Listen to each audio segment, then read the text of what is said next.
সালাম আলাইকুম। কি অবস্থা ভাই বন্ধুরা, সবাই কেমন আছেন? এশিয়া কাপের আগে আমরা সাব্বির ভাইকে আবার জাতীয় দলে চাই।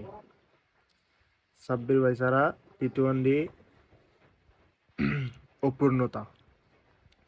এরকম হার্ড হিটার ব্যাটসম্যান টি-টোয়েন্টিতে আমাদের প্রয়োজন। বাংলাদেশে সব সময় ভালো জিনিসকে অবহেলা করা হয়, ঠিক আছে? এই সাব্বির ভাইকে আমরা এশিয়া কাপে চাই। সবাই যার যার জায়গা থেকে আওয়াজ তুলুন সাব্বির ভাইয়ের জন্য। সে প্রতিভাকে সবসময় অবহেলা করা হয়, এটা আর হতে দেওয়া যাবে না। অবহেলিত আর হতে দেওয়া যাবে না। যে কিনা গত বিপিএল এ 18টা ছক্কা মারছে, তাকে আমরা এর সামনে এশিয়া কাপে চাই। সবাই অনলাইনে যার যার জায়গা থেকে আওয়াজ তুলুন। সাব্বির ভাই বিকল্প নাই। নাইম শেখের জায়গায় আমরা সাব্বির ভাইকে চাই। নাইম শেখের জায়গায় আমরা সাব্বিরের চাই।